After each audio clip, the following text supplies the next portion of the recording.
Hi hello ಎಲ್ಲರಿಗೂ ನಮಸ್ಕಾರ. ನನ್ನ ಹೆಸರು ಪ್ರಿಯಾಂಕಾ ರಾಠೋಡ್. ಸೊ ಈ ಒಂದು ಯೂಟ್ಯೂಬ್ ಚಾನಲ್ನಲ್ಲಿ ಅಂದರೆ ನಮ್ಮ ಒಂದು ಯೂಟ್ಯೂಬ್ ಚಾನಲ್ನಲ್ಲಿ ಬೇರೆ ಬೇರೆ ಒಂದು ವಿಷಯಗಳಿಗೆ ಸಂಬಂಧಪಟ್ಟಂತೆ ಕ್ಲಾಸಸ್ಗಳನ್ನು ನಾನು ಮಾಡ್ತಾ ಇದ್ದೀನಿ. ಅಂದರೆ ಯಾವುದೇ ಒಂದು ಎಕ್ಸಾಮ್ ಆಗಿರ್ಬೋದು, KPSC ಆಗಿರ್ಬೋದು, KEA, ಗ್ರೂಪ್ ಸಿ, ಆಮೇಲೆ PC ಇಂದ ಹಿಡ್ಕೊಂಡು DC ಎಕ್ಸಾಮ್ವರೆಗೆ ಎಲ್ಲರಿಗೂ ಹೆಲ್ಪ್ ಆಗೋ ರೀತಿಯಲ್ಲಿ ಥಿಯರಿಯನ್ನು ಕೂಡ ಮಾಡ್ತಾ ಇದ್ದೀನಿ, MCQಗಳನ್ನು ಮಾಡ್ತಾ ಇದ್ದೀನಿ, ಒನ್ ಲೈನರ್ ಕ್ವಶನ್ಸ್ಗಳನ್ನು ಕೂಡ ಮಾಡ್ತಾ ಇದ್ದೀನಿ. ಈಗಾಗಲೇ ಭಾರತದ ಸಂವಿಧಾನದ ಥಿಯರಿ ಕ್ಲಾಸನ್ನು ಮತ್ತು MCQ ಕ್ಲಾಸನ್ನು ಅದನ್ನು ಮುಗಿಸಿದ್ದೀನಿ. ಮತ್ತು ಭಾರತದ ಇತಿಹಾಸದ 2 ಕ್ಲಾಸನ್ನು ಥಿಯರಿ ಮೂಲಕ ಮಾಡಿ MCQಗಳನ್ನು ಇವಾಗ ನಾನು ಮಾಡ್ತಾಯಿದ್ದೀನಿ. ಸೊ NCERT ಬೇಸ್ಡ್ ಆಗಿರುವಂತಹ ಪ್ರಶ್ನೆಗಳನ್ನು ನಾನು ಪ್ರಾಚೀನ ಇತಿಹಾಸದಿಂದ ಸ್ಟಾರ್ಟ್ ಮಾಡಿದ್ದೀನಿ. ಈಗಾಗಲೇ 3 ಸಂಚಿಕೆಗಳು ಮುಗಿದಿದೆ. ಸೊ ನೀವು ಕೂಡ ನೋಡ್ಕೋಬೋದು. ಇವತ್ತಿನ ಭಾಗದಲ್ಲಿ ಒಂದು ಹೊಸ ಪ್ರಯತ್ನವನ್ನು ಮಾಡಬೇಕು ಅಂತ ಈ ವಿಡಿಯೋನ ಮಾಡ್ತಾ ಇದ್ದೀನಿ. ಇದೇನಂತ ಹೇಳಬೇಕಂದ್ರೆ, ಭೂಗೋಳಶಾಸ್ತ್ರ ಯಾರ್ಯಾರು ಬಿಗ್ನರ್ ಇದ್ದೀರಲ್ಲ, ಸೊ ಅವ್ರಿಗೂ ಕೂಡ ಹೆಲ್ಪ್ ಆಗೋ ರೀತಿಯಲ್ಲಿ, ಮತ್ತು ಯಾರು ಒಂದು ಸ್ಪರ್ಧಾತ್ಮಕ ಪರೀಕ್ಷೆಗಳಿಗೆ ತಯಾರಿಯನ್ನು ನಡೆಸ್ತಾ ಇದ್ದೀರಾ ಇಬ್ಬರಿಗೂ ಕೂಡ ಅನುಕೂಲ ಆಗಲಿ ಅನ್ನುವಂಥ ದೃಷ್ಟಿಯಿಂದ ಇವತ್ತು ನಾನು ಭೂಗೋಳ ಅಂದರೆ ನಮ್ಮ ಭಾರತದ ಭೂಗೋಳದ ಕುರಿತಾಗಿ ನಾನು ಮಾಹಿತಿಯನ್ನು ನೀಡ್ತಾ ಇದ್ದೀನಿ. ಆದಷ್ಟು ನನ್ನ ಕಡೆಯಿಂದ ಈಸಿಯಾಗಿ ಅರ್ಥ ಮಾಡಿಸ್ಲಿಕ್ಕೆ ಪ್ರಯತ್ನವನ್ನು ಪಡ್ತಾ ಇದ್ದೀನಿ. ಸೊ ಒಂದು ವೇಳೆ ಅರ್ಥ ಆಗಲಿಲ್ಲ ಅಂದರೆ ನೀವು ಕಮೆಂಟ್ ಮಾಡಿ ಹೇಳ್ಬೋದು, ಇನ್ನೊಮ್ಮೆ ವಿಡಿಯೋ ಮಾಡಿ ಅದನ್ನು ಇನ್ನೂ ಚೆನ್ನಾಗಿ ಎಕ್ಸ್ಪ್ಲೇನ್ ಮಾಡಲಿಕ್ಕೆ ಪ್ರಯತ್ನವನ್ನು ಪಡ್ತೀನಿ. ನೋಡಿ, ನಾವು ಅಂದರೆ ಈ ಜಿಯೋಗ್ರಫಿಯಲ್ಲಿ ಏನಾಗುತ್ತೆ, ನಮಗೆ ನಕ್ಷೆಯ ಮೂಲಕ ಹೇಳಿದರೆ ಸ್ವಲ್ಪ ಅರ್ಥ ಆಗುತ್ತೆ, ಇಲ್ಲಾಂದರೆ ಇಷ್ಟು ವಿಸ್ತೀರ್ಣ, ಇಷ್ಟು ಕರಾವಳಿ ಪ್ರದೇಶ ಅಂತ ಗೊತ್ತಾಗತ್ತೆ. ಆದರೆ ಮ್ಯಾಪ್ನ ಮೂಲಕ ತಿಳಿಸಿದ್ರೆ ಇನ್ನೂ ಈಸಿ ಆಗುತ್ತೆ, ಬಿಗ್ನರ್ಸ್ಗೂ ಕೂಡ ಹೆಲ್ಪ್ ಆಗುತ್ತೆ ಅನ್ನುವಂಥ ದೃಷ್ಟಿಯಿಂದ ಭಾರತದ ಕೆಲವೊಂದು ಪ್ರಮುಖವಾದಂತಹ ವಿಷಯಗಳನ್ನು ಇವತ್ತಿನ ಸಂಚಿಕೆಯಲ್ಲಿ ನಾವು ನೋಡೋಣ. ಸೊ ಇನ್ನೊಂದು ಟೆಲಿಗ್ರಾಮ್ ಚಾನಲನ್ನು ಜಾಯಿನ್ ಆಗೋ ಮೂಲಕ ಪ್ರತಿದಿನ ನೀವು ಕ್ವಿಝಸ್ಗಳನ್ನು ಅಟೆಂಡ್ ಮಾಡ್ಬೋದು. ಕಮೆಂಟ್ ಬಾಕ್ಸ್ನಲ್ಲಿ ಅದರ ಲಿಂಕನ್ನು ಕೊಟ್ಟಿರ್ತೀನಿ.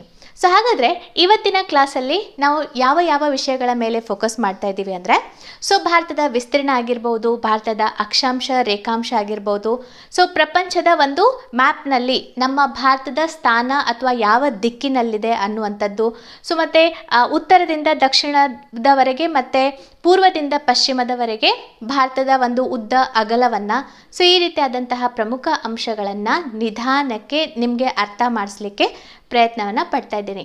ಹಾಗಾದರೆ ಟೈಮ್ ವೇಸ್ಟ್ ಮಾಡೋದು ಬೇಡ, ಕ್ಲಾಸನ್ನು ಸ್ಟಾರ್ಟ್ ಮಾಡೋಣ. ಮೊದಲಿಗೆ ನಮ್ಮ ಒಂದು ಭಾರತದ ದಿಕ್ಕು ಅಂದರೆ ನಮ್ಮ ಒಂದು ಪ್ರಪಂಚದ ನಕ್ಷೆಯನ್ನು ನಾವು ನೋಡಿದಾಗ ಭಾರತ ಯಾವ ದಿಕ್ಕಿನಲ್ಲಿ ಬರುತ್ತೆ ಅನ್ನೋದನ್ನು ಇವಾಗ ನೋಡೋಣ. ಇದಕ್ಕಿಂತ ಮುಂಚೆ ಸ್ವಲ್ಪ ನಿಮಗೆ ಮಾಹಿತಿಯನ್ನು ಹೇಳ್ತೀನಿ. ಅದೇನಂತ ಹೇಳಬೇಕಂದ್ರೆ, ಭೂಗೋಳಶಾಸ್ತ್ರಜ್ಞರು ಅಥವಾ ಈ ಒಂದು ಮ್ಯಾಪ್ನ ಕುರಿತಾಗಿ ನಮಗೆ ಅರ್ಥ ಆಗಲಿ ಅನ್ನುವಂಥ ದೃಷ್ಟಿಯಿಂದ ನಾವು ಕೆಲವೊಂದು ಇಮ್ಯಾಜಿನರಿ ಲೈನ್ಸ್ಗಳನ್ನು ಅಥವಾ ಕಲ್ಪನಾತೀತ ರೇಖೆಗಳನ್ನು ಮಾಡಿಕೊಂಡಿದ್ದೀವಿ. ಎಲ್ಲಿ ನಮ್ಮ ತಲೆಯಲ್ಲಿ ಅಲ್ಲ, ಸೊ ಈ ಒಂದು ಭೂಪಟದ ಮೇಲೆ ಅಥವಾ ಈ ಒಂದು ನಮ್ಮ ಒಂದು ಪ್ರಪಂಚದ ಮ್ಯಾಪ್ನ ಮೇಲೆ ಅಂತ ಹೇಳ್ಬೋದು. ಯಾಕೆ ಅಂತ ಈ 5 ಪ್ರಮುಖವಾದಂಥ ಕಲ್ಪನಾತೀತ ರೇಖೆಗಳು ಇದೆ ಅಂದರೆ ಈ ಬೇರೆ ಬೇರೆ ಪ್ರದೇಶಗಳು ಯಾವ ಸ್ಥಳದಲ್ಲಿ ಇದೆ ಅನ್ನೋದನ್ನು ನಿಖರವಾಗಿ ನಾವು ಅರ್ಥ ಮಾಡ್ಕೊಳ್ಳಿಕ್ಕೋಸ್ಕರ ಕೆಲವೊಂದು ಕಾಲ್ಪನಿಕ ರೇಖೆಗಳನ್ನು ನಾವು ನಮ್ಮ ಒಂದು ನಕ್ಷೆಯ ಮೇಲೆ ಅಥವಾ ಭೂಪಟದ ಮೇಲೆ ನೋಡ್ಬೋದು, ನಮ್ಮ ಗ್ಲೋಬ್ ಮೇಲೆ ಕೂಡ ನೋಡ್ಬೋದು. ಓಕೆ, ಇಡೀ ಪ್ರಪಂಚವನ್ನು ಸಣ್ಣ ಗಾತ್ರದಲ್ಲಿ ನಾವು ನೋಡೋದು ಎದ್ರ ಮೇಲೆ ಅಂದರೆ ಗ್ಲೋಬ್ನಲ್ಲಿ ನೋಡ್ಬೋದಾಗಿದೆ. ಇವಾಗ ನಾನು 5 ರೇಖೆಗಳನ್ನು ಹೇಳಲ್ಲ, ಇವಾಗ ಸದ್ಯಕ್ಕೆ 2 ಪ್ರಮುಖವಾದಂತಹ ಕಲ್ಪನಾತೀತ ಅಥವಾ ಇಮ್ಯಾಜಿನರಿ ಲೈನ್ಸ್ ಇವಾಗ ಸದ್ಯಕ್ಕೆ ಬೇಕಾಗಿರೋದ್ರಿಂದ ಅದನ್ನು ಹೇಳ್ತಾ ಇದ್ದೀನಿ. ಮುಂದಿನ ಕ್ಲಾಸ್ಗಳಲ್ಲಿ ಉಳಿದವುಗಳನ್ನು ಕೂಡ ಎಕ್ಸ್ಪ್ಲೇನ್ ಮಾಡ್ತೀನಿ. ಓಕೆ, ಸೊ ನೋಡಿ, ನಮ್ಮ ಒಂದು ಗ್ಲೋಬನ್ನು ಸೊ ಈ ರೀತಿಯಾಗಿ ನಾವು ನೋಡಿದಾಗ ಇಲ್ಲಿ ಒಂದು ರೇಖೆ, ಇಲ್ಲಿ ಪ್ರಮುಖವಾದಂತಹ ಒಂದು ರೇಖೆ ಬರುತ್ತೆ. ಇಲ್ಲಿ ನೋಡಿ, ಸೊ ಈ ಒಂದು ಭಾಗದಲ್ಲಿ ಬರುವಂತಹ ಒಂದು ಕಲ್ಪನಾತೀತ ರೇಖೆಯನ್ನು ನಾವು ಏನಂತ ಕರಿತೀವಿ, ಇಕ್ವೇಟರ್ ಅಥವಾ ಸಮಭಾಜಕ ವೃತ್ತ. ಓಕೆ, ಹಾಗಾದರೆ ಈ ಸಮಭಾಜಕ ವೃತ್ತ ಅಥವಾ ಇಕ್ವೇಟರ್ ಏನು ಮಾಡುತ್ತೆ ಅಂದರೆ, ಇದು ಉತ್ತರಾರ್ಧಗೋಳ ಮತ್ತು ದಕ್ಷಿಣಾರ್ಧಗೋಳವನ್ನಾಗಿ ಭೂಮಿಯನ್ನು 2 ಈಕ್ವಲ್ ಪಾರ್ಟ್ ಆಗಿ, ಅಂದರೆ ಉತ್ತರಾರ್ಧಗೋಳ ಮತ್ತು ದಕ್ಷಿಣಾರ್ಧಗೋಳವನ್ನಾಗಿ ಡಿವೈಡ್ ಮಾಡುವಂತಹ ಒಂದು ಕಲ್ಪನಾತೀತ ರೇಖೆಯನ್ನು ಅಥವಾ ಇಮ್ಯಾಜಿನರಿ ಲೈನನ್ನು ನಾವು ಇಕ್ವೇಟರ್ ಅಂತ ಕರಿತೀವಿ. ಸೊ ಭೂಮಿಯನ್ನು 2 ಭಾಗವನ್ನಾಗಿ ಮಾಡುವಂತಹ ಕಲ್ಪನಾತೀತ ರೇಖೆಯನ್ನು ನಾವು ಇಕ್ವೇಟರ್ ಅಥವಾ ಸಮಭಾಜಕ ವೃತ್ತ ಅಂತ ಹೇಳ್ತೀವಿ. ಸೊ ಇದನ್ನು 0 ಡಿಗ್ರಿ ಅಕ್ಷಾಂಶದ ಮೂಲಕ ನಾವು ಇದನ್ನು ಗುರುತಿಸ್ತೀವಿ, 0 ಡಿಗ್ರಿ ಅಕ್ಷಾಂಶ. ಅದೇ ರೀತಿಯಾಗಿ ಇನ್ನೊಂದು ಕಲ್ಪನಾತೀತ ರೇಖೆ ಬರುತ್ತೆ, ಇಮ್ಯಾಜಿನರಿ ಲೈನ್. ಅದು ಯಾವುದು ಅಂದರೆ ಇಲ್ಲಿ ನೋಡಿ.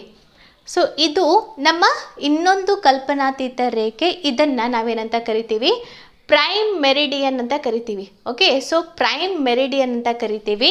ಕನ್ನಡದಲ್ಲಿ ಇದನ್ನು ಪ್ರಧಾನ ರೇಖಾಂಶ. ಹಾಗಾದರೆ ಇದು ಯಾವ ರೀತಿಯಾಗಿ ಡಿವೈಡ್ ಮಾಡುತ್ತೆ ಅಂದರೆ, ಸೊ ಭೂಮಿಯನ್ನು ಏನು ಪೂರ್ವಾರ್ಧಗೋಳ ಮತ್ತು ಪಶ್ಚಿಮಾರ್ಧಗೋಳವಾಗಿ, ಸೊ ಪೂರ್ವಾರ್ಧಗೋಳ ಮತ್ತು ಪಶ್ಚಿಮಾರ್ಧಗೋಳವಾಗಿ ಭೂಮಿಯನ್ನು 2 ಈಕ್ವಲ್ ಪಾರ್ಟ್ನಲ್ಲಿ ಉದ್ದವಾಗಿ ಡಿವೈಡ್ ಮಾಡುವಂಥದ್ದು. ಸೊ ಈ ಕಡೆ ವೆಸ್ಟರ್ನ್ ಹೆಮಿಸ್ಪಿಯರ್ ಮತ್ತು ಈ ಕಡೆ ಏನು ಈಸ್ಟರ್ನ್ ಹೆಮಿಸ್ಪಿಯರನ್ನಾಗಿ ಭೂಮಿಯನ್ನು 2 ಈಕ್ವಲ್ ಪಾರ್ಟಾಗಿ ಡಿವೈಡ್ ಮಾಡುವಂತಹ ಕಲ್ಪನಾತೀತ ರೇಖೆಯನ್ನು ನಾವು ಪ್ರಧಾನ ರೇಖಾಂಶ ಅಂತ ಕರಿತೀವಿ. ಸೊ ಇದನ್ನು ನಾವು 0 ಡಿಗ್ರಿ ರೇಖಾಂಶದ ಮೂಲಕ ಗುರುತಿಸ್ತೀವಿ, 0 ಡಿಗ್ರಿ ರೇಖಾಂಶ. ಸೊ ಇಲ್ಲಿ ಬರುವಂಥದ್ದು ಇದು ಅಕ್ಷಾಂಶ, ಉದ್ದವಾಗಿ ಬರುವಂಥದ್ದು ರೇಖಾಂಶ. ಓಕೆ, ಸೊ ಇವಾಗ ನೀವು ಅರ್ಥ ಮಾಡ್ಕೊಂಡಿರೋದೇನು, ಇದು ಏನು ಇಲ್ಲಿ ಉತ್ತರಾರ್ಧಗೋಳ, ಇದು ದಕ್ಷಿಣಾರ್ಧಗೋಳ. ಇದನ್ನು ಡಿವೈಡ್ ಮಾಡೋದು ಇಕ್ವೇಟರ್. ಅದೇ ರೀತಿಯಾಗಿ ವೆಸ್ಟರ್ನ್ ಹೆಮಿಸ್ಪಿಯರ್ ಮತ್ತು ಈಸ್ಟರ್ನ್ ಹೆಮಿಸ್ಪಿಯರನ್ನು ಡಿವೈಡ್ ಮಾಡೋದು ಯಾವುದು, ಪ್ರೈಮ್ ಮೆರಿಡಿಯನ್. ಓಕೆ, ಹಾಗಾದರೆ ನಮ್ಮ ಒಂದು ಭಾರತ ಎಲ್ಲಿ ಬರುತ್ತೆ ಅಂತ ಇವಾಗ ನಾವು ನೋಡೋಣ. ಅಂದರೆ ಯಾವ ದಿಕ್ಕಿನಲ್ಲಿ ಬರುತ್ತೆ ಅನ್ನೋದನ್ನು ನೋಡಬೇಕಂದ್ರೆ, ಸೊ ಇಲ್ಲಿ ನಾವು ನೋಡ್ಬೋದು. ಸೊ ಇಲ್ಲಿ ನಮ್ಮ ಒಂದು ಭಾರತ ಬರುತ್ತೆ. ಓಕೆ, ಈ ಒಂದು ಭಾಗದಲ್ಲಿ, ಯಾವ ಭಾಗದಲ್ಲಿ, ಸೊ ಇದು ಪ್ರಮುಖವಾಗಿ ನಾರ್ತ್ ಈಸ್ಟರ್ನ್ ಭಾಗದಲ್ಲಿ. ಸೊ ಈಗಾಗಲೇ ನಾನು ಹೇಳಿದ್ನಲ್ಲ, ಇದು ಈಸ್ಟರ್ನ್ ಹೆಮಿಸ್ಪಿಯರ್, ಇದು ವೆಸ್ಟರ್ನ್ ಹೆಮಿಸ್ಪಿಯರ್ ಅಂತ. ಸೊ ಇದು ನೋಡಿ ನಾರ್ತ್ ಈಸ್ಟರ್ನ್ ಪಾರ್ಟ್, ಅಂದರೆ ಈಶಾನ್ಯ ದಿಕ್ಕಿನಲ್ಲಿ, ನಾರ್ತ್ ಈಸ್ಟರ್ನ್ ಅಥವಾ ಈಶಾನ್ಯ ದಿಕ್ಕಿನಲ್ಲಿ ನಾವು ನಮ್ಮ ಭಾರತವನ್ನು ನೋಡ್ಬೋದು. ಇಲ್ಲಿ ದಯವಿಟ್ಟು ನೀವು ನೆನ್ಪಿಟ್ಕೋಬೇಕಾಗಿರೋದು ಎನ್ ಮತ್ತು ಇ ಅಂತ ನೆನ್ಪಿಟ್ಕೊಳ್ಳಿ.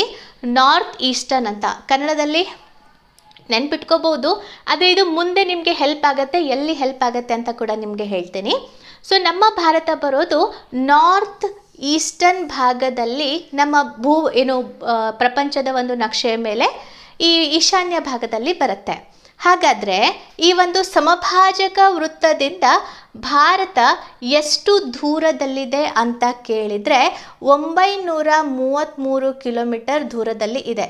ಸಮಭಾಜಕ ವೃತ್ತದಿಂದ ಭಾರತದ ದೂರ ಎಷ್ಟು ಅಂತ ಕೇಳಿದರೆ 933 ಕಿಲೋಮೀಟರ್ ಆಗತ್ತೆ. ಸೊ ಅದೇ ರೀತಿಯಾಗಿ ಈ ಒಂದು ಭಾರತದ ಪಕ್ಕದಲ್ಲಿರುವಂತಹ ಅಂಡಮಾನ್ ನಿಕೋಬಾರ್ ದ್ವೀಪಗಳಿಂದ, ಸೊ ಭಾರತದ ಪಕ್ಕದಲ್ಲಿರುವಂತಹ ಅಂಡಮಾನ್ ನಿಕೋಬಾರ್ ದ್ವೀಪಗಳಿಂದ ಸೊ ಎಷ್ಟು ದೂರದಲ್ಲಿದೆ, ಈ ಈಕ್ವೇಟರ್ ಎಷ್ಟು ದೂರದಲ್ಲಿದೆ ಅಂತ ಕೇಳಿದರೆ, ಸೊ ಇದು ಪ್ರಮುಖವಾಗಿ 752 ಕಿಲೋಮೀಟರ್ ದೂರದಲ್ಲಿದೆ. ಓಕೆ, ಇಷ್ಟು ಅರ್ಥ ಆಯಿತು ಅಂತ ಅನ್ಕೋತೀನಿ. ಭೂಮಿಯನ್ನು ನಾವು ಕೆಲವೊಂದು ಇಮ್ಯಾಜಿನರಿ ಲೈನ್ಸ್ ಮೂಲಕ ಡಿವೈಡ್ ಮಾಡ್ತೀವಿ. ಅದರಲ್ಲಿ 2 ಪ್ರಮುಖವಾದಂತಹ ಇಮ್ಯಾಜಿನರಿ ಲೈನ್ಸ್ ಅಂದರೆ ಸಮಭಾಜಕ ವೃತ್ತ ಮತ್ತು ಪ್ರಧಾನ ರೇಖಾಂಶ. ಸೊ ಇದು ಸಮಭಾಜಕ ವೃತ್ತ ಉತ್ತರಾರ್ಧಗೋಳ ಮತ್ತು ದಕ್ಷಿಣಾರ್ಧಗೋಳ ಅಂತ ಈಕ್ವಲ್ ಪಾರ್ಟಾಗಿ ಭೂಮಿಯನ್ನು ಡಿವೈಡ್ ಮಾಡಿದರೆ, ಪ್ರಧಾನ ರೇಖಾಂಶ ಸೊ ಪೂರ್ವಾರ್ಧಗೋಳ ಮತ್ತು ಪಶ್ಚಿಮಾರ್ಧಗೋಳ ಅನ್ನಾಗಿ ಭೂಮಿಯನ್ನು 2 ಈಕ್ವಲ್ ಪಾರ್ಟ್ನಲ್ಲಿ ಡಿವೈಡ್ ಮಾಡುತ್ತೆ. ಸೊ ಆ ಕಾರಣದಿಂದ ನಾವು ನೋಡಿದರೆ ನಮ್ಮ ಭಾರತ ಯಾವ ಸ್ಥಾನದಲ್ಲಿ ಬರುತ್ತೆ, ನಾರ್ತ್ ಈಸ್ಟರ್ನ್ ಭಾಗದಲ್ಲಿ, ಅಂದರೆ ಈಶಾನ್ಯ ಭಾಗದಲ್ಲಿ. ಸೊ ಭಾರತ ಸಮಭಾಜಕ ವೃತ್ತದಿಂದ 933 ಕಿಲೋಮೀಟರ್ ದೂರದಲ್ಲಿದೆ. ಅಂಡಮಾನ್ ನಿಕೋಬಾರ್ ದ್ವೀಪದಿಂದ ಸಮಭಾಜಕ ವೃತ್ತ 752 ಕಿಲೋಮೀಟರ್ ದೂರದಲ್ಲಿದೆ. ಇಷ್ಟು ಅರ್ಥ ಆಯಿತು ಅಂತ ಅಂದ್ಕೊಂಡು ನೆಕ್ಸ್ಟ್ ಹೋಗ್ತೀನಿ. ಅಂದರೆ ನಾನು ಮುಂದಿನ ಕ್ಲಾಸಸ್ಗಳಲ್ಲಿ ನಿಮಗೆ ಈ ಅಕ್ಷಾಂಶ, ರೇಖಾಂಶ, ಟೈಮ್ ಆಗಿರ್ಬೋದು ಮತ್ತು ಡಿಗ್ರಿಗಳು ಆಗಿರ್ಬೋದು ಎಲ್ಲವನ್ನು ತಿಳಿಸ್ಕೊಂಡು ಹೋಗ್ತಾ ಇರ್ತೀನಿ. ಇವಾಗ ಬೇಸಿಕ್ ಅರ್ಥ ಮಾಡ್ಕೊಳ್ಳೋಣ ಅಂತ. ಓಕೆ, ಇದು ಅರ್ಥ ಆಯಿತು ಅಂತ ನೆಕ್ಸ್ಟ್ ಹೋಗೋಣ. ಈಗ ನಾವು ಭಾರತ ಪ್ರಪಂಚದ ಒಂದು ನಕಾಶೆಯಲ್ಲಿ ಈಶಾನ್ಯ ಭಾಗದಲ್ಲಿದೆ ಅಂತ ನೋಡ್ಕೊಂಡ್ವಿ. ಹಾಗಾದರೆ ಇವಾಗ ಭಾರತಕ್ಕೆ ಬಂದುಬಿಡೋಣ. ಭಾರತಕ್ಕೆ ಬಂದ ನಂತರ ಸೊ ಭಾರತದ ಟೋಟಲ್ ವಿಸ್ತೀರ್ಣ ಎಷ್ಟು? ಸೊ ನಾವು ಭಾರತದ ಟೋಟಲ್ ವಿಸ್ತೀರ್ಣ ಅಂದರೆ ಈ ಹಿಮಾಲಯ ಅದು ಇದು ಅಕ್ಕಪಕ್ಕದ್ದು ಎಲ್ಲ ಸೇರಿಸ್ಕೊಂಡು ನಮ್ಮ ಒಂದು ಭಾರತದ ಟೋಟಲ್ ವಿಸ್ತೀರ್ಣ ಎಷ್ಟು ಅಂತ ಕೂಡ ನಿಮಗೆ ಕೇಳಿದ್ದಾರೆ. ಸೊ ಟೋಟಲ್ ವಿಸ್ತೀರ್ಣ ಇದೆಯಲ್ಲ, ಸೊ 32,87,263 ಚದರ್ ಕಿಲೋಮೀಟರ್. 32,87,263 ಚದರ್ ಕಿಲೋಮೀಟರ್ ಭಾರತದ ಸಂಪೂರ್ಣ ವಿಸ್ತೀರ್ಣ ಬರುತ್ತೆ, ಅಕ್ಕಪಕ್ಕದ ಹಿಮಾಲಯ ಪರ್ವತಗಳನ್ನೆಲ್ಲ ನಾವು ಕನ್ಸಿಡರ್ ಮಾಡಿದರೆ. ಓಕೆ, ಇದು ನಮ್ಮ ಭಾರತದ ವಿಸ್ತೀರ್ಣ. ಹಾಗಾದರೆ ಇಲ್ಲಿ ನೋಡಿ, ಮೊದಲು ಜಮ್ಮು ಕಾಶ್ಮೀರ ಅಂತ ಇತ್ತು, ಆಮೇಲೆ ಲಡಾಖ್ ಅದೊಂದು ಸಪ್ರೇಟ್ ಪ್ರಾಂತ್ಯವಾಗಿ ಅದನ್ನು ನಾವು ಡಿವೈಡ್ ಮಾಡಿದ್ವಿ. ಸೊ ಲಡಾಖ್ ಕಾಶ್ಮೀರದಿಂದ ಕನ್ಯಾಕುಮಾರಿವರೆಗೆ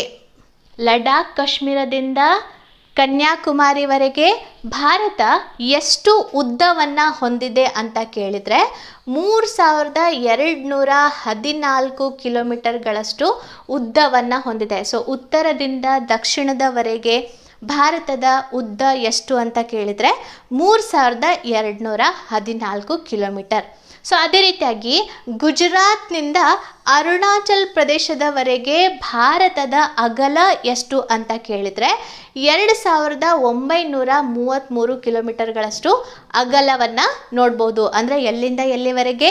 ಗುಜರಾತ್ನಿಂದ ಅರುಣಾಚಲ್ ಪ್ರದೇಶವರೆಗೆ. ಓಕೆ, ಇದು ಅರ್ಥ ಆಯ್ತಾ? ಸೊ ಟೋಟಲ್ ವಿಸ್ತೀರ್ಣ 32,87,263 ಚದರ್ ಕಿಲೋಮೀಟರ್ ಭಾರತದ ಕಂಪ್ಲೀಟ್ ವಿಸ್ತೀರ್ಣ. ಉತ್ತರದಿಂದ ದಕ್ಷಿಣಕ್ಕೆ ಉದ್ದ 3,214 ಕಿಲೋಮೀಟರ್. ಗುಜರಾತ್ನಿಂದ ಅರುಣಾಚಲ್ ಪ್ರದೇಶವರೆಗೆ ಭಾರತದ ಅಗಲ 2,933 ಕಿಲೋಮೀಟರ್ ಅಂತ ನೆನ್ಪಿಟ್ಕೊಳ್ಳಿ. ಓಕೆ, ಇದು 3 ಪಾಯಿಂಟ್ ಅರ್ಥ ಆಗಿದೆ ಅಂತ ಅಂದ್ಕೊಂಡು ಮುಂದೆ ಹೋಗ್ತೀನಿ. ಓಕೆ, ಇವಾಗ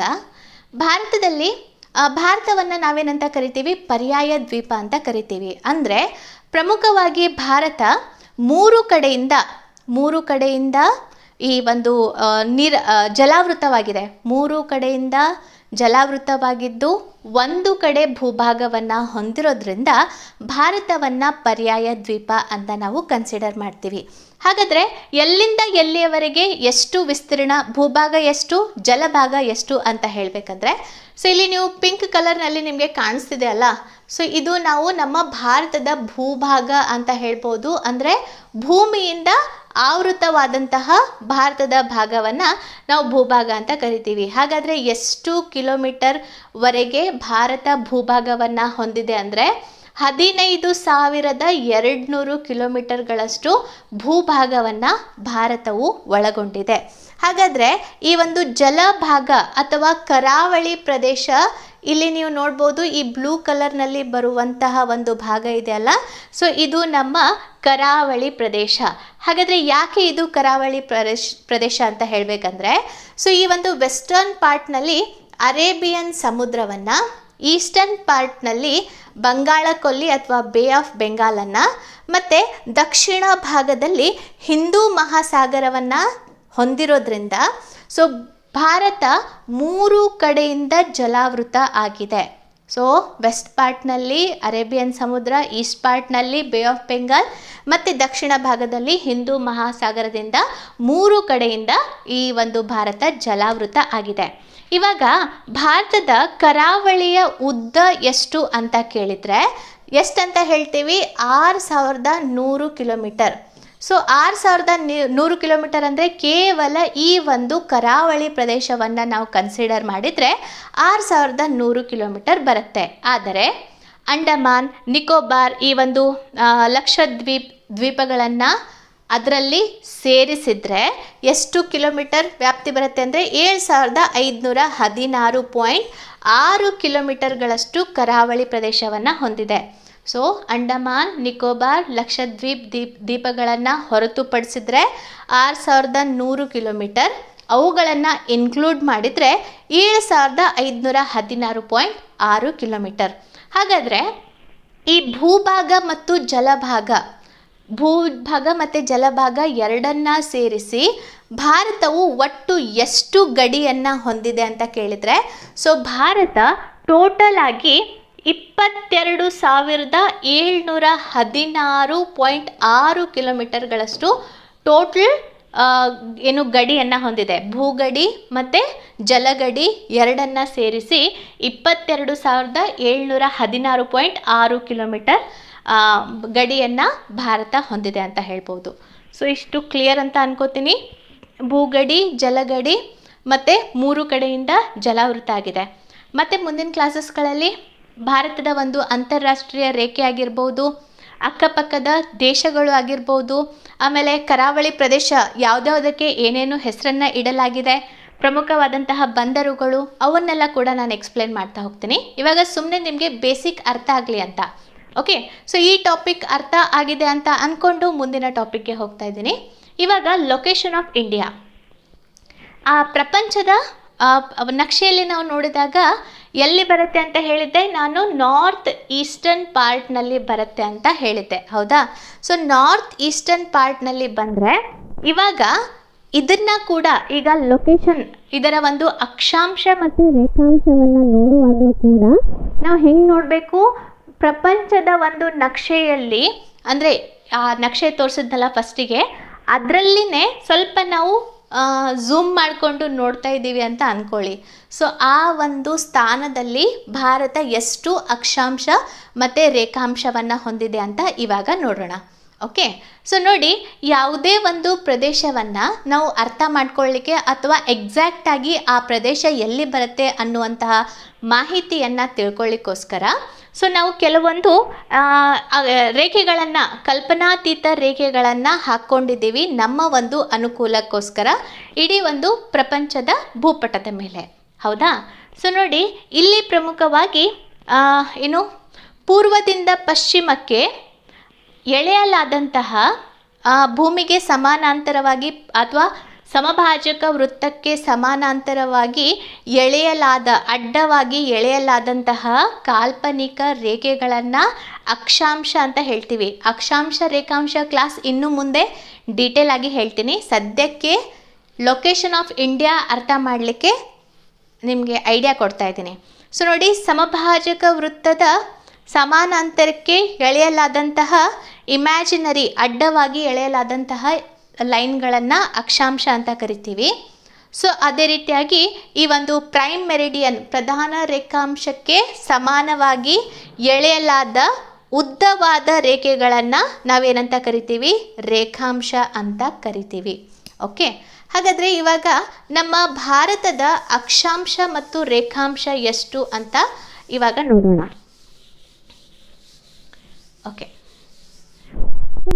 ಭಾರತದ ಅಕ್ಷಾಂಶವನ್ನು ನಾವು ನೋಡಿದರೆ ಇಲ್ಲಿ ನಾವು ನೋಡ್ಬೋದು, ಭಾರತದ ಒಂದು ಅಕ್ಷಾಂಶ ಇಲ್ಲಿ ಕರೆಕ್ಟಾಗಿ ಎಕ್ಸಾಕ್ಟಾಗಿ ಎಷ್ಟಿದೆ ಅಂತ ಹೇಳಬೇಕಂದ್ರೆ 8 ಡಿಗ್ರಿ 4 ಮಿನಿಟ್ಸ್ ನಾರ್ತ್.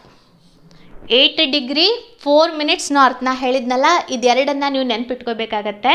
ಸೊ ಇದು ನಾರ್ತ್ನಲ್ಲಿ ಬರುತ್ತೆ. ಪ್ರಪಂಚದ ಇದರಲ್ಲಿ ನೋಡಬೇಕಂದ್ರೆ ಇದು 8 ಡಿಗ್ರಿ 4 ಮಿನಿಟ್ಸ್ ನಾರ್ತ್, ಮತ್ತು ಈ ಒಂದು ಭಾಗದಲ್ಲಿ 37 ಡಿಗ್ರಿ 6 ಮಿನಿಟ್ಸ್ ನಾರ್ತ್ನಲ್ಲಿ ಬರುತ್ತೆ.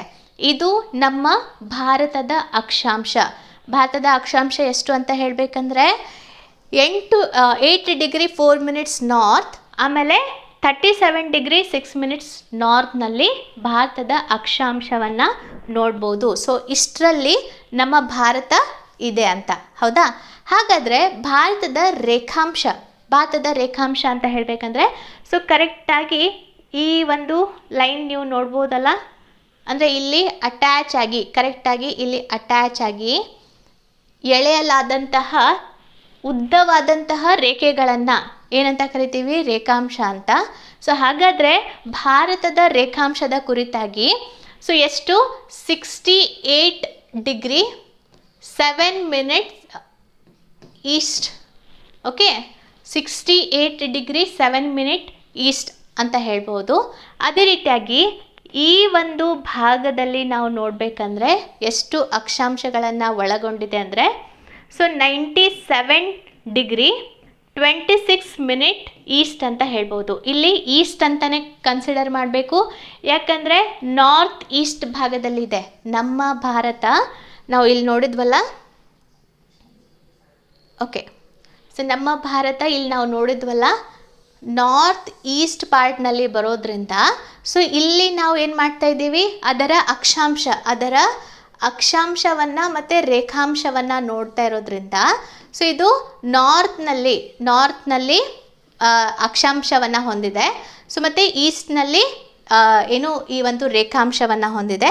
ಸೊ ಎಷ್ಟು ರೇಖಾಂಶದಲ್ಲಿ ನಮ್ಮ ಭಾರತ ಬರುತ್ತೆ ಅಂತ ಹೇಳಬೇಕಂದ್ರೆ, ಸೊ ಈ ಒಂದು ಭಾಗದಲ್ಲಿ 68 ಡಿಗ್ರಿ 7 ಮಿನಿಟ್ಸ್ ಈಸ್ಟ್, ಆಮೇಲೆ ಈ ಕಡೆ ಇದೆಯಲ್ಲ 97 ಡಿಗ್ರಿ 26 ಈಸ್ಟ್, ಈ ಒಂದು ರೇಖಾಂಶದ ಅಡಿಯಲ್ಲಿ ನಮ್ಮ ಭಾರತ ಬರುತ್ತೆ. ಸೊ ಇಲ್ಲಿ ನೀವು ನೋಡ್ಬೋದಲ್ಲ, ಈ ರೀತಿಯಾಗಿ ಚೌಕಾಕಾರದಲ್ಲಿ ನಮ್ಮ ಭಾರತ ಬಂದಿದೆ. ಅಂದರೆ ಇಷ್ಟರ ಒಳಗೆ ಈ ಒಂದು ರೇಖಾಂಶ ಮತ್ತು ಅಕ್ಷಾಂಶಗಳು ನಮಗೆ ಗೊತ್ತಿದ್ದರೆ ಆ ಒಂದು ಪ್ರದೇಶ ಎಲ್ಲಿದೆ ಅಂತ ನಾವು ಎಕ್ಸಾಕ್ಟಾಗಿ ನೋಡ್ಬೋದಾಗಿದೆ. ಸೊ ಮುಂದಿನ ತರಗತಿಗಳಲ್ಲಿ ಈ ಡಿಗ್ರಿಗಳನ್ನು ಹೇಗೆ ನೋಡಬೇಕು ಅನ್ನೋದನ್ನು ಕೂಡ ನಾನು ತಿಳಿಸ್ಕೊಡ್ತೀನಿ. ಸೊ ಇವಾಗ ನಾವು ಲೊಕೇಶನನ್ನು ನಾವು ನೋಡಿದಾಗ ನಮ್ಮ ಭಾರತದ್ದು, ಸೊ ಇಲ್ಲಿ ಇದೆಯಲ್ಲ 8 ಡಿಗ್ರಿ 4 ಮಿನಿಟ್ಸ್ ನಾರ್ತ್ ಅಂತ ಇದೆ. ಸೊ ಇಲ್ಲಿ 37 ಡಿಗ್ರಿ 6 ಮಿನಿಟ್ ನಾರ್ತ್, ಈ ಕಡೆ ಇದೆಯಲ್ಲ 68 ಡಿಗ್ರಿ 7 ಮಿನಿಟ್ಸ್ ಈಸ್ಟ್ ಮತ್ತು 97 ಡಿಗ್ರಿ 26 ಮಿನಿಟ್ ಈಸ್ಟ್ನಲ್ಲಿ ನಮ್ಮ ಭಾರತ ಲೊಕೇಶನ್ ಅಂತ ಹೇಳ್ಬೋದು. ಓಕೆ, ಇಷ್ಟು ಕ್ಲಿಯರ್ ಅಂತ ಅನ್ಕೋತೀನಿ. ಇವಾಗ ಈ ಎರಡೂ ರೇಖಾಂಶಗಳ ನಡುವೆ, ಓಕೆ, ಈ ಎರಡೂ ರೇಖಾಂಶಗಳ ನಡುವೆ ಎಷ್ಟು ನಿಮಿಷಗಳ ಅಂತರ ಇದೆ ಅಂದರೆ 29 ಡಿಗ್ರಿ. ಓಕೆ, 29 ಡಿಗ್ರಿ ಡಿಸ್ಟೆನ್ಸ್ ಇದೆ. ಎಲ್ಲಿಂದ? ಅಲ್ಲಿಂದ ಇಲ್ಲಿವರೆಗೆ, ಅಂದರೆ ಭಾರತದ ವೆಸ್ಟರ್ನ್ ತುದಿಯಿಂದ ಇಲ್ಲಿವರೆಗೆ, ಗುಜರಾತ್ನಿಂದ ಅರುಣಾಚಲ್ ಪ್ರದೇಶದವರೆಗೆ ಇರುವಂತಹ ರೇಖಾಂಶದ ನಡುವಿನ ಒಂದು ಡಿಸ್ಟೆನ್ಸ್ 29 ಡಿಗ್ರಿ. ಹಾಗಾದರೆ 1 ಡಿಗ್ರಿ ಇಸ್ ಈಕ್ವಲ್ ಟು ಎಷ್ಟು? 4 ನಿಮಿಷ. ಇಲ್ಲಿ ಹೇಳ್ತಾ ಇರೋದು ಅವರೆಷ್ಟು? 29 ಡಿಗ್ರಿ ಅಂತ ಹೇಳ್ತಾ ಇರೋದ್ರಿಂದ, ಸೊ ಎಷ್ಟು ಆಗತ್ತೆ? 29 ಡಿಗ್ರಿ ಇಸ್ ಈಕ್ವಲ್ ಟು 116 ನಿಮಿಷಗಳ ವ್ಯತ್ಯಾಸವನ್ನು ನಾವು ನೋಡ್ಬೋದು. ಇವೆರಡರ ನಡುವೆ ಟೋಟಲ್ ಆಗಿ 116 ನಿಮಿಷಗಳ ವ್ಯತ್ಯಾಸವನ್ನು ನೋಡ್ಬೋದು. ಓಕೆ, ಮುಂದೆ ನಿಮಗೆ ಹೇಳ್ತಾ ಹೋಗ್ತೀನಿ, ಟೈಮ್ಗಳ ಕುರಿತಾಗಿ ಎಲ್ಲ ಹೇಳುವಾಗ ಇದೆಲ್ಲ ನಿಮಗೆ ಗೊತ್ತಾಗತ್ತೆ. 1 ಡಿಗ್ರಿ ಅಂದರೆ ಎಷ್ಟು, ಎಲ್ಲಿ ಬರುತ್ತೆ, ಹೆಂಗೆ ಬರುತ್ತೆ ಎಲ್ಲವನ್ನು ಹೇಳ್ಕೊಡ್ತೀನಿ. ಇವಾಗ ಸಿಂಪಲ್ ಇಷ್ಟಿಷ್ಟೇ ಸ್ವಲ್ಪನೇ ಅರ್ಥ ಮಾಡಿಸ್ತಾ ಇದ್ದೀನಿ. ಅದಾದಮೇಲೆ ಟ್ರಾಪಿಕ್ ಆಫ್ ಕ್ಯಾನ್ಸರ್, ಕರ್ಕಾಟಕ ಸಂಕ್ರಾಂತಿ ವೃತ್ತ, ಮಕರ ಸಂಕ್ರಾಂತಿ ವೃತ್ತ, ಆರ್ಕಾಟಿಕ್ ಆಗಿರ್ಬೋದು, ಅವೆಲ್ಲ ಇಮ್ಯಾಜಿನರಿ ಲೈನ್ಸನ್ನು ಹೇಳ್ತಾ ಹೋಗ್ತೀನಿ.